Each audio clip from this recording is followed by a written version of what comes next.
My name is Damien, and I am the man who built the tallest tower in the world to gaze at God, unaware that my own creation would be the tomb that would lead me straight to the heart of hell. I remember the cold touch of the reinforced glass beneath my fingers and the feeling of absolute power that coursed through my body as I looked down. I stood on the 120th floor of the Senate Tower, my masterpiece, a steel and glass spire that pierced defiantly into the blue sky of that unforgiving desert. Below, the cars were mere dots of color, and the people didn't even exist in my sight. That was the place I felt was rightfully mine, far above human mediocrity, observing the world with the distance of a king who needs to answer to no one. It was the day of the grand opening. Down below, in the lobby of imported marble, the international press and investors awaited my speech. I, Damien, the visionary architect, had designed every inch of that structure to be self-sufficient, a vertical city capable of defying the most violent sandstorms and the most severe earthquakes. I had spent my life obsessed with height, with overcoming the limits that nature imposed on us. I deeply despised religion and my mother's faith, who used to tell me with tears in her eyes that pride comes before a fall. To me, those were empty phrases from an ancient book written by fearful men who didn't know how to master matter. I believed in engineering, in structural calculations, and in human will. God was an excuse for those who didn't have the strength to build their own destiny. I adjusted the knot of my silk tie and took one last stroll around the attic. The silence up there was absolute. There was no sound of wind, traffic, or the bustle of the city growing at our feet. It was a silence I interpreted as peace, but which in reality was a terrible isolation. I felt untouchable. I checked my reflection in one of the panoramic windows. I saw a 45-year-old man, successful, rich, and respected. But if I had looked more closely, I would have seen the hardness in my gaze and the contempt with which I treated all those I considered intellectually inferior.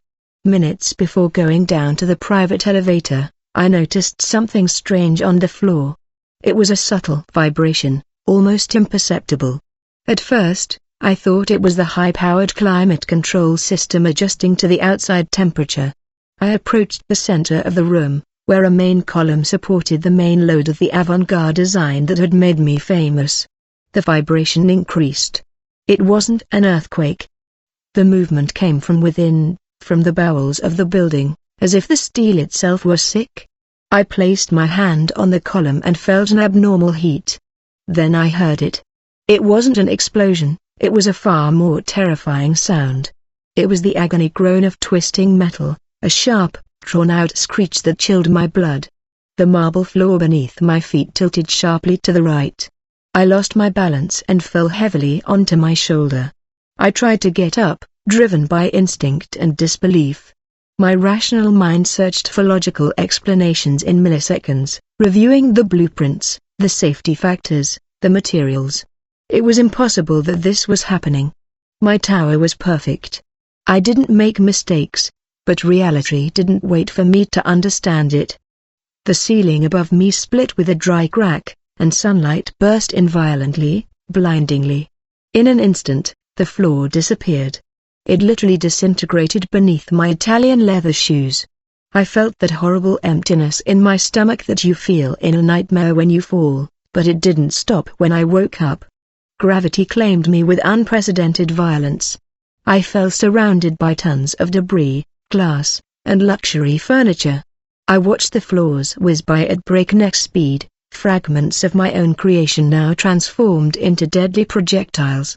During the fall, time seemed to stretch unnaturally. I didn't see my life flash before my eyes. What I saw was my own arrogance. I remembered the mocking sneer I'd given a worker the week before when he asked permission to pray before climbing a dangerous scaffold. I remembered signing off on cost-saving documents for the deep foundations, convinced that my superior design would compensate for the lack of support. The terror I felt wasn't just from the impending death, but from the sudden, crushing certainty that I was wrong about everything. The impact wasn't what I'd imagined. I expected pain, darkness, and the end of consciousness.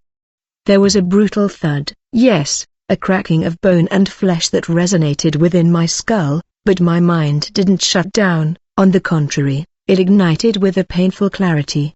Everything went black, but it wasn't the blackness of sleep or unconsciousness. It was a dense, heavy darkness, textured. It felt as if I had been submerged in thick, cold oil. I tried to breathe, and realized that no air was coming in. There was no air. My body was there. I felt it mangled and twisted, but at the same time, I felt something else, a spiritual form separating from the broken flesh. I was trapped under the wreckage of my tower, but I was also descending into something much deeper. The darkness began to press on my chest with an intelligent force. I felt like I was being watched. I wasn't alone in that abyss. Panic gripped me. I wanted to scream, to call for help, to summon rescuers. I opened my mouth and pushed with all my might from my diaphragm, but no sound came from my throat. The silence I had so valued in my attic had now become my first curse. I was completely mute. My vocal cords wouldn't respond. My voice, the one with which I had given orders, humiliated subordinates, and proclaimed my own greatness, has been taken from me. The feeling of falling continued, but it was no longer physical, it was a spiritual descent through layers of coldness and hopelessness. I felt myself passing through the desert floor, going lower and lower, away from the sunlight, away from life, away from any possibility of human rescue. The darkness began to dissipate slowly, not from the sunlight, but from a sickly, grayish glow that came from everywhere and from nowhere. I began to see shapes. They weren't the rubble of my building. They were ancient structures, colossal ruins that stretched as far as the eye could see under a leaden sky. I realized with horror that I was no longer in the modern city where I had built my legacy. The air smelled of sulfur and ancient dust, a dust that irritated the eyes and burned the skin. I got up with difficulty. My designer suit was in tatters, but my body seemed whole again, although I felt every blow from the accident like a ghostly echo. I looked around. I was in a vast, barren, and lifeless plain. And the worst part was the absolute certainty, a truth that had settled in my mind without anyone telling me. Damien was dead, and the place I had arrived at didn't appear on any of my maps. The sky above my head didn't. There was no sun, no clouds, no stars. It was a solid, lead grey vault, oppressive and low, as if the roof of the world had descended to crush us. I stood up, staggering, brushing the dust off my tattered clothes, and the first thing I noticed was the complete absence of wind. In the desert where I built my tower, the wind was a constant, a living force that rattled the windows day and night. Here the air was stagnant, dead, frozen in time. I tried to orient myself by looking for the horizon, but the plain seemed to curve strangely, defying the laws of perspective that I knew so well. There were no landmarks, no north or south, only an endless expanse of grayish, broken terrain. My survival instinct kicked in, and I desperately searched for other survivors. I spun around, scanning the landscape, hoping to see a rescue team, an emergency light, anything. I opened my mouth to scream again. I needed to hear my own voice to confirm that I still existed. I put all my intention into letting out a roar for help, but the result was the same terrifying silence as before. I brought my hands to my throat, feeling my neck. I could feel the vibration of my vocal cords. I felt the air leaving my lungs, but the sound was instantly swallowed up as it left my lips. It was as if the atmosphere itself had the physical property of cancelling out any sound wave. Panic began to rise up my legs like icy water. Damien, the man whose voice moved millions of dollars and made contractors tremble, had been silenced completely. I started walking. I had no destination, only the imperative need to move, to not remain static in that place that smelled of antiquity and abandonment. As I took the first steps, I noticed the ground crunching under my feet. I looked down, expecting to see gravel or sand. What I saw made me stop dead in my tracks and back away in disgust. The ground wasn't covered with stones, it was paved with fragments of bone. Millions of calcified splinters, bleached by an eternity without light, mixed with a fine dust that rose in small, toxic clouds with every step. I knelt to examine it, driven by a morbid curiosity I couldn't control. I took a handful of that earth and felt a chemical burn in the palm of my hand. It wasn't the heat of fire, it was an extreme aridity that instantly drained the moisture from my skin, cracking it. I released the dust and shook my hand, but the pain persisted, a deep sting that reached the bone. I understood then that the suffering in this place wasn't something external attacking you, but that the environment itself rejected your presence. I kept walking for what seemed like hours, though the concept of time had lost all meaning. Without the sun to mark the day and without a watch on my wrist, there was only the perpetual and agonizing now. Loneliness became a physical weight on my shoulders, heavier than the steel beams I used to inspect. On Earth, solitude was a luxury I sought in my attic. Here, it was a curse. My mind, accustomed to solving complex engineering problems, began searching for patterns in the chaos. I tried to calculate the distance traveled, the slope of the terrain, the composition of the atmosphere, but there was no logic. My thoughts bounced around inside my skull, finding no way out, becoming increasingly noisy to compensate for the silence outside. I began talking to myself mentally, reciting mathematical formulas, lists of materials, the names of my employees, anything to maintain my sanity. But the silence outside was invasive, seeping into my ears and beginning to corrode my internal monologue. I began to feel my own thoughts fracturing, as if language were crumbling inside my head. What was my mother's name? What was the formula for reinforced concrete? Concepts slipped through my fingers like water. Suddenly, I saw something in the distance, a shape that broke the monotony of the horizon. My heart leapt. It looked like a structure, something vertical. Cruel and treacherous hope ignited in my chest. I ran toward it, ignoring the pain in my feet and the fatigue that weighed down my spirit. As I drew closer, the shape became clearer. It looked like a solitary column, a remnant of some forgotten civilization. Upon arriving, the disappointment was so bitter I almost fell to my knees. It wasn't a constructed column, it was a mound of fused rubble, a grotesque amalgam of broken bricks and rusted metal that seemed to have grown from the ground like a tumor. But what was most unsettling was that the materials felt familiar. As I approached and touched the rough surface of that deformed structure, I recognized the texture. It was the same type of reinforced steel I used in my buildings. They were the same high-tension rivets I had patented. A chill ran down my spine. This wasn't just any ancient ruin. It was a distorted, diseased, and corrupted version of my own architecture. It was as if hell had taken my designs, my pride, and my technology, chewed them up, and spat them out in this useless and ugly form. I pounded on the structure in a rage, my fists bleeding against the metal, trying to topple it, trying to deny what my eyes saw. But the structure was solid, immovable, anchored deep in that plane of bones. I collapsed at the foot of that monument to failure, gasping for breath in the stale air. The complete absence of sound made the thumping of my heartbeat resonate in my ears like war drums. Thump, thump, thump, thump. It was the only rhythm in a static world. I hugged my knees, feeling smaller and more insignificant than I had ever felt in my life. I, who had looked down on men like ants from my ivory tower, was now less than an ant in an endless desert. Loneliness transformed into despair. I wished a demon would appear, a monster, something that would attack me just to have interaction with another entity. Anything was better than that sterile emptiness. But no one came. I was alone with the remnants of my ego, now like space junk. I closed my eyes, trying to conjure up the image of my office, my awards, my bank accounts. But the images were blurry, gray, insignificant. Everything I had valued had vanished. Then, the ground beneath my feet began to vibrate again. It wasn't like the tremor that brought down my tower.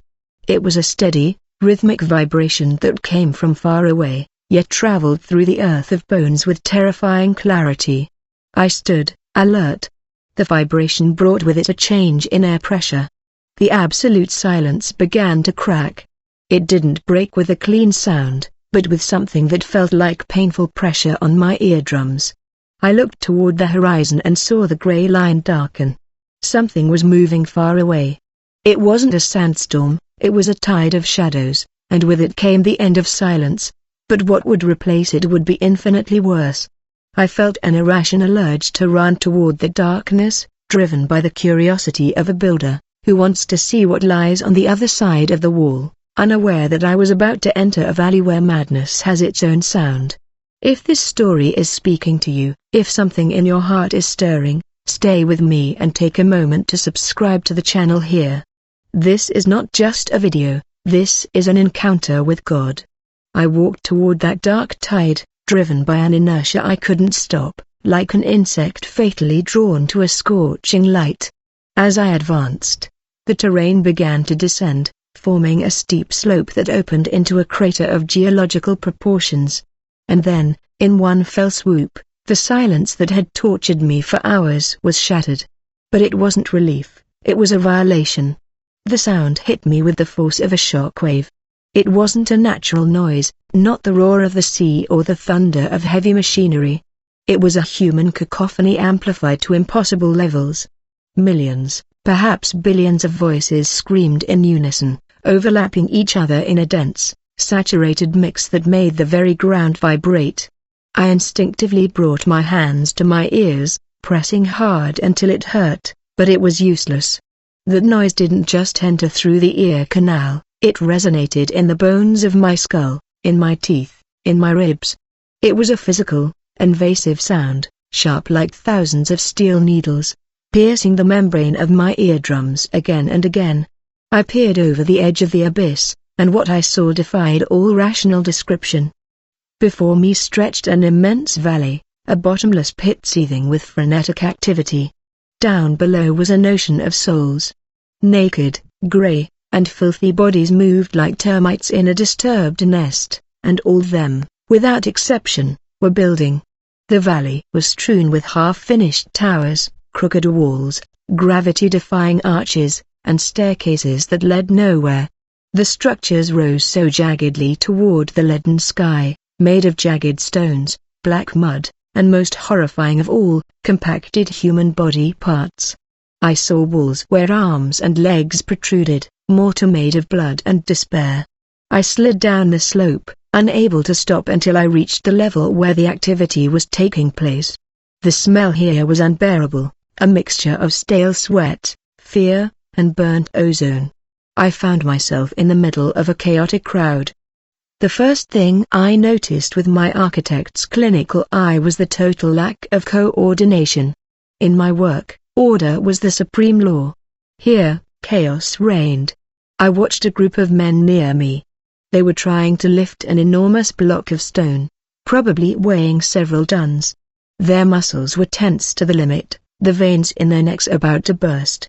One of them, who seemed to be in charge, was shouting frantic instructions.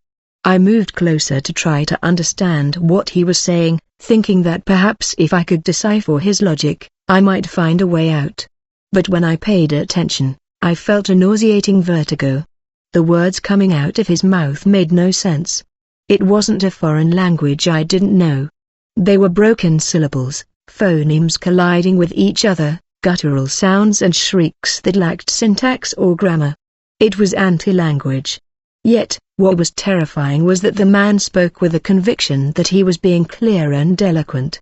The man next to him, who was supposed to receive the order, looked at him with an expression of utter confusion that quickly morphed into frustration and then into pure rage. He responded by shouting something entirely different in another broken and incomprehensible language. "Go up," one seemed to be saying with his gestures. "Go down," the other seemed to be interpreting. The result was catastrophic. The coordination failed. The stone block slipped from their sweaty hands and fell heavily, crushing the second man's legs. The crunch of bones was lost in the general din, but the howl of pain was visually clear. What followed chilled me to the bone. Instead of helping the injured man, the group's leader threw himself upon him with savage violence. He blamed him for the mistake. They began to punch, bite, and tear at each other's skin with their fingernails, rolling on the ground in dust and blood, and no one around stopped. The construction had to go on. Others came, pulled aside those fighting with kicks, and took the blood-stained block to try to lift it again, repeating the same cycle of misunderstanding and failure. I looked around and saw this scene repeating itself endlessly throughout the valley. Towers collapsing, killing seats, scaffolding giving way, walls crumbling. And in each disaster, the reaction wasn't compassion, but hatred. They hated each other because they didn't understand each other. They hated each other because each believed they were right and saw the other as a fool or a saboteur. Anguish gripped my chest. I understood the nature of this torment. It wasn't just the forced labor, it was the illusion of progress. Everyone there believed that if they managed to finish their tower, they could escape. They might reach the crater's edge, but the inability to communicate guaranteed their eternal failure. It was the engineering of despair. I, who had prided myself on being a great communicator, a leader who could align hundreds of workers under a single vision, felt completely powerless. I tried to cover my ears again, but the noise was psychological torture. I heard fragments of sentences that seemed to make sense, but came apart at the end. The door is there, the foundation must be, help me, promises of meaning that were never fulfilled. My rational mind, which always sought patterns and solutions, began to overheat. I felt a sharp pain in my temples. I wanted to organize this. I wanted to shout at them, draw them a plan, signal to them. I raised my arms in desperation, trying to get the attention of a group that was about to make a fatal structural error in a nearby column.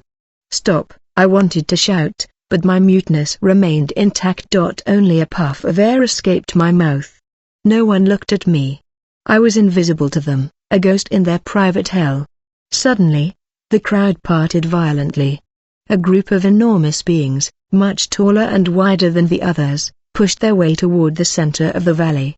They weren't demons, they were souls, but ancient souls imbued with a malevolent authority that radiated from their bodies. They wore molten gold chains embedded in their flesh, and their eyes shone with an age-old madness. I felt a magnetic force, like a hook driven into my navel, pulling me after them. My feet moved on their own. I was being summoned to the epicenter of that disaster, to the very heart of the chaos, where the mother of all failed towers awaited her tribute.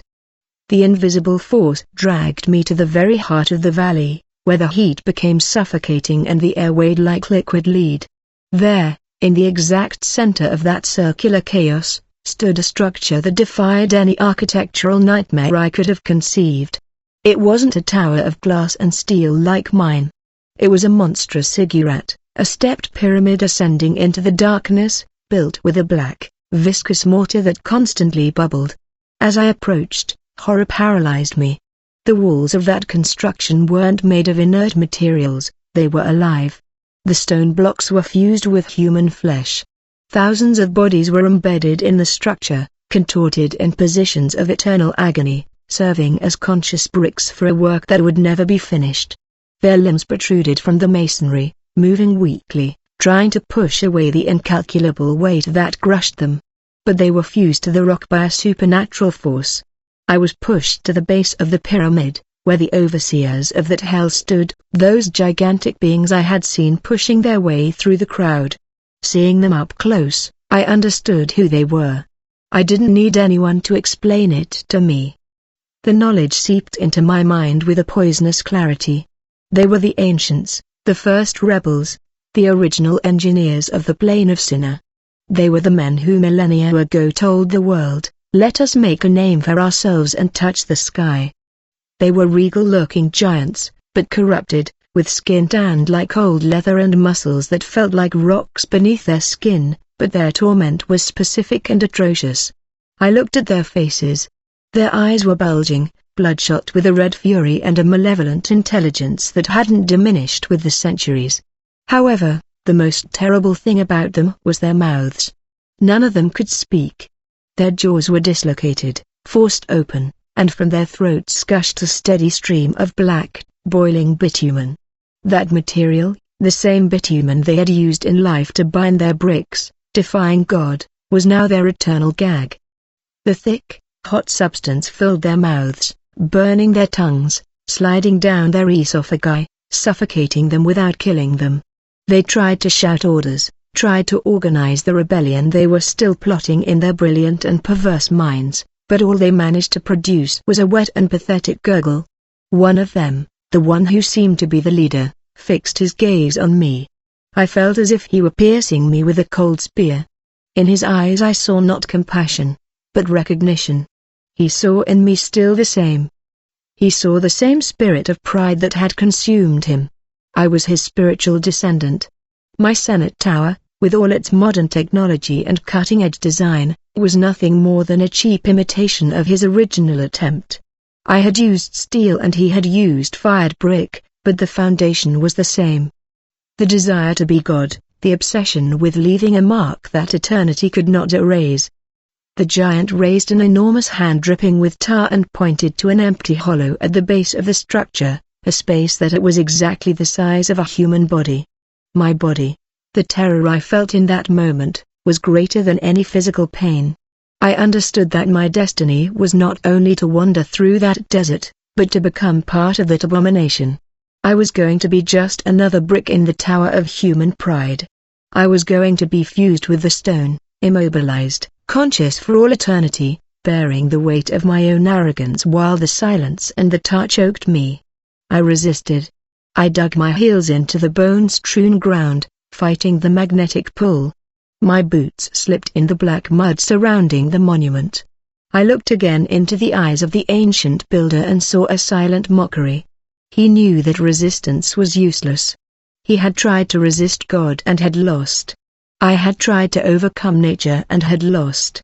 Here, in this valley of confusion, the only law was the gravity of sin, and I was burdened with tons of vanity. Suddenly, a figure emerged from the mass of bodies embedded in the wall. He wasn't fully fused yet, only his legs were trapped in the stone. He reached for me, gripping my tattered jacket with hands that were pure claw. His face was so close to mine that I could smell the sulfur on his breath. He didn't have tar in his mouth yet, but his lips were sewn shut with rusty copper wire. He looked at me with a desperation that broke my heart. In his eyes, I read a silent plea, a warning. He seemed to be telling me to run, not to accept the place they were offering me, that there was still an infinitesimal difference between him and me. He was already part of the wall. I was still free, but the force pushing me was relentless. I felt my feet sink into the black mud, the viscous substance begin to harden around my ankles, trapping me. The giant of Sinner nodded slowly, and the flow of Hebrew in his mouth increased, spilling onto his chest like black blood, sealing the pact of our shared damnation. I struggled with animal ferocity to free my legs from that mud that hardened like rapidly crumbling cement. Panic gave me a strength I didn't know I possessed, and I managed to tear off one foot and then the other, losing my shoes in the viscous mixture. I backed away, panting, feeling the giant's fiery gaze fixed on the back of my neck. He didn't chase me, there was no need. With a slow, contemptuous movement of his hand, he pointed to something behind me. I turned and saw what awaited me. It wasn't an exit, but an endless line of hunched souls, each carrying blocks of black stone toward the base of the pyramid. An invisible, heavy, and authoritative force descended upon my shoulders and forced my back to the ground.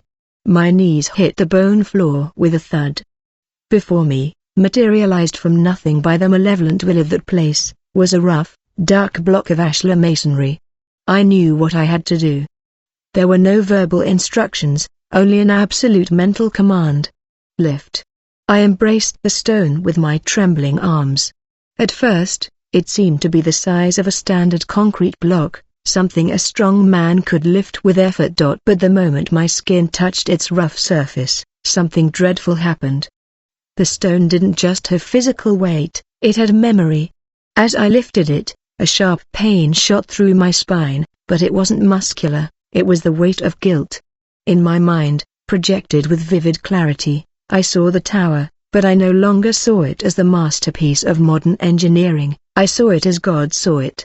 I saw a metal idol erected in the middle of the desert to glorify my name. I saw every corrupt decision I made to erect it. I felt the weight of the bribes I paid to inspectors to ignore safety flaws. I felt the density of arrogance with which I treated my family, whom I abandoned to spend more hours in the office. That block of stone was the physical embodiment of my ego. It weighed tons. My arms creaked under the weight. My tendons stretched to the breaking point. Yet, I couldn't let go. The stone was magnetically attached to my chest. I stood up, staggering, my legs trembling violently, each step an indescribable torture. I felt my vertebrae compressing, crushing against one another. I took one step, pride. I took another, greed, another, idolatry. Every meter advanced was a summary judgment. I walked toward the pyramid, forced to contribute to the very structure I despised. I understood the cruel irony of the punishment. I, who had wanted to build as high as possible so that everyone could see me. Now I was condemned to be an anonymous slave in the lowest and vilest construction in the universe, carrying the bricks of my own vanity. Cold sweat bathed my face, mingling with the dust and grime. My breath was an agonizing whistle. I glanced sideways at the other porters. I saw politicians, magnates, false religious leaders, men and women who on earth had been builders of personal empires. Now we were all beasts of burden, bent under the exact weight of what we had loved more than the truth. I reached the foot of the giant of Sinner. He looked down at me from his colossal height. Boiling tar still oozed from his open mouth, but his eyes narrowed slightly in an expression of sadistic mockery. He knew the weight of my load because he had carried his for millennia. He gestured for me to climb a ramp of compacted corpses to the upper levels. I tried to obey. I placed one foot on the ramp, but the weight of my stone suddenly increased. It was the weight of denying God.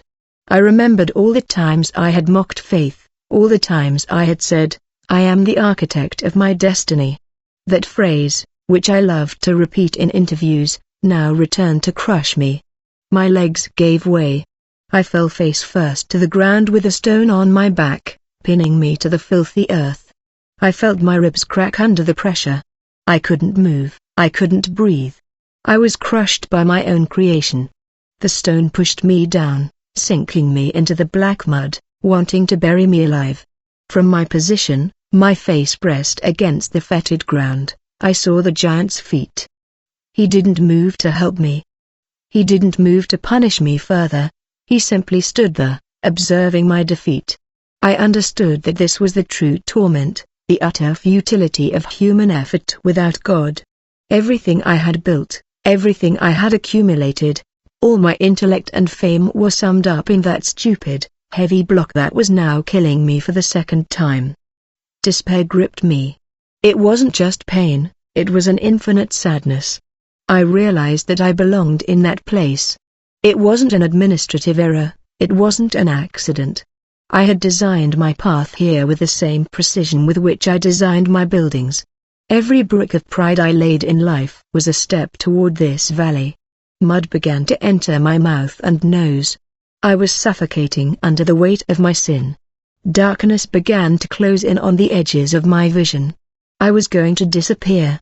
I was going to be swallowed by the soil of hell and forgotten forever, just a little more mortar for the foundations of eternal rebellion. And in that moment of total annihilation, when my pride was finally pulverized by the truth of my condition, something broke inside me. It wasn't a bone, it was the hardness of my heart lying on the ground, the fetid mud entering my ears and the stone of my sin crushing my lungs. I stopped fighting. For the first time in 45 years, Damien, the great architect, the man who bent steel to his will, surrendered. He no longer sought an engineering solution. He no longer calculated force vectors or material resistances.